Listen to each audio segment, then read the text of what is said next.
Selamat pagi dan shalom. Kembali lagi di Renungan Harian Toraja edisi Sabtu 14 Oktober 2023. Sebelum kita membaca dan merenungkan firman Tuhan, mari kita satu dalam doa. Kita berdoa. Bapa yang kekal dalam kerajaan surga, terima kasih ya Tuhan untuk pagi yang indah ini, di mana kami dapat bangun dengan tubuh yang sehat dan penuh sukacita. Bapa yang kekal dalam kerajaan surga, sebentar kami akan merenungkan sebagian dari firman-Mu. Berkatilah kami yang mendengarkan, supaya kami dapat mendengarkan firman-Mu dengan baik. Inilah menjadi doa kami, dalam nama Tuhan Yesus, itulah Tuhan dan Juru Selamat kami yang hidup. Amin. Pembacaan kita pada pagi hari ini terdapat dalam 2 Raja-Raja, pasal 17 ayat 7 sampai ayatnya yang ke-23.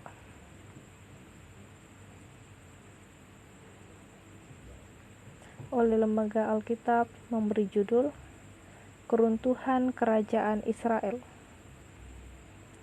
Ayatnya yang ke-7. Hal itu terjadi karena orang Israel telah berdosa kepada Tuhan Allah mereka, yang telah menuntun mereka dari tanah Mesir, dari kekuasaan Firaun, Raja Mesir, dan karena mereka telah menyembah Allah lain, dan telah hidup menurut adat istiadat bangsa-bangsa yang telah dihalau Tuhan dari depan orang Israel, dan menurut ketetapan yang telah dibuat Raja Israel. Dan orang Israel telah menjalankan hal-hal yang tidak patut terhadap Tuhan Allah mereka. Mereka mendirikan bukit-bukit pengorbanan dimanapun mereka diam, baik dekat menara penjagaan maupun di kota yang berkubu. Mereka mendirikan tugu-tugu berhala dan tiang-tiang berhala di atas setiap bukit yang tinggi dan di bawah setiap pohon yang rimbun. Di sana, di atas segala bukit itu, mereka membakar korban seperti bangsa-bangsa yang telah diangkut Tuhan tertawan dari depan mereka. Mereka melakukan hal-hal yang jahat sehingga mereka menimbulkan sakit hati Tuhan. Mereka beribadah kepada berhala-berhala, walaupun Tuhan telah berfirman kepada mereka, "Janganlah kamu berbuat seperti itu." Tuhan telah memperingatkan kepada orang Israel dan kepada orang Yehuda dengan perantaraan semua nabi dan semua tukang tilik. Berbaliklah kamu daripada jalan-jalanmu yang jahat itu, dan tetaplah ikuti segala perintah dan ketetapanku, sesuai dengan segala undang-undang yang telah kuperintahkan kepada nenek moyangmu, dan yang telah kusampaikan kepada mereka dengan perantaraan hamba-hambaku para nabi. Tetapi mereka tidak mau mendengarkan, melainkan mereka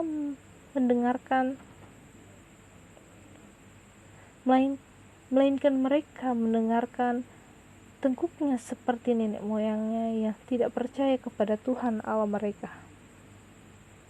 Mereka menolak ketetapannya dan perjanjiannya yang telah diadakan dengan nenek moyang mereka, juga peraturan-peraturannya yang telah diperingatkannya kepada mereka. Mereka mengikuti dewa kesia-siaan sehingga mereka mengikuti bangsa-bangsa yang di sekeliling mereka, walaupun Tuhan telah memerintahkan kepada mereka, "Janganlah berbuat seperti mereka itu." Mereka telah meninggalkan segala perintah Tuhan Allah mereka dan telah membuat 2 anak lembu tuangan. Juga mereka membuat patung Asyera, sujud menyembah kepada segenap tentara langit dan beribadah kepada Baal. Tambahan pula, mereka mempersembahkan anak-anaknya sebagai korban dalam api dan melakukan tenung dan telaah dan memperbudak diri dengan melakukan yang jahat di mata Tuhan, sehingga mereka menimbulkan sakit hatinya. Sebab itu Tuhan sangat murka kepada Israel dan menjauhkan mereka dari hadapannya. Tidak ada yang tinggal kecuali suku Yehuda saja. Juga Yehuda tidak berpegang pada perintah Tuhan Allah mereka, tetapi mereka hidup menurut ketetapan yang telah dibuat Israel. Jadi Tuhan menolak segenap keturunan Israel yang menindas mereka dan menyerahkan mereka ke dalam tangan perampok-perampok sampai habis mereka dibuangnya dari hadapannya. ketika ia mengoyakkan Israel daripada keluarga Daud, maka mereka mengangkat Yerobeam bin Nebat menjadi raja, tetapi Yerobeam membuat orang Israel menyimpang daripada mengikuti Tuhan dan mengakibatkan mereka melakukan dosa yang besar. Demikianlah orang Israel hidup menurut segala dosa yang telah dilakukan Yerobeam, mereka tidak menjauhinya. Sampai Tuhan menjauhkan orang Israel dari hadapannya seperti yang telah difirmankannya dengan perantaraan semua hambanya para nabi. Orang Israel diangkut dari tanahnya ke Asyur, ke dalam pembuangan, demikianlah sampai hari ini. Amin. Pembacaan kita pada pagi hari ini diberi tema alarm. Setiap pelanggaran terhadap aturan atau hukum yang berlaku pasti akan mendatangkan hukuman sebagai konsekuensi dari pelanggaran yang dilakukan. Hukuman yang diterima biasanya beragam. Ada yang dihukum dengan denda uang dalam nominal yang besar, ada juga yang dihukum dengan cambukan di penjara bertahun-tahun, bahkan hukuman mati. Tergantung dari besar kecilnya pelanggaran yang dilakukan. Adanya hukuman mengingatkan kita untuk tidak melanggar hukum. Israel gagal dalam mempertahankan jati diri mereka sebagai bangsa pilihan Tuhan. Mengapa demikian?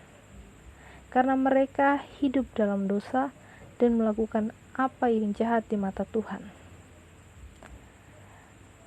Pada ayatnya yang ke-8, mereka lebih mementingkan pelaksanaan adat istiadat dibanding menaati Tuhan. Pada ayat yang ke-9 sampai ayatnya yang ke-11, mereka menyakiti hati Tuhan dengan melakukan penyembahan berhala. Kemudian pada ayatnya yang ke-12 sampai ayatnya yang ke-13, mereka mengabaikan perintah Tuhan untuk menjauhi berhala. Kemudian pada ayat yang ke-14 sampai ayatnya yang ke-17, mereka menolak ketetapan dan perintah Tuhan dan justru lebih tertarik dengan ajaran dari nenek moyang mereka yang tidak peduli dengan Tuhan. Kemudian pada ayatnya yang ke-18, perbuatan-perbuatan jahat itu menimbulkan sakit hati Tuhan dan mendatangkan murkanya atas Israel. Dan yang terakhir pada ayat ke-19 sampai ayatnya yang ke-23, akibatnya apa? Sejak pemerintahan Raja Hosea yang jahat, mereka dibuang oleh Tuhan dan dijadikan budak oleh musuh-musuh mereka.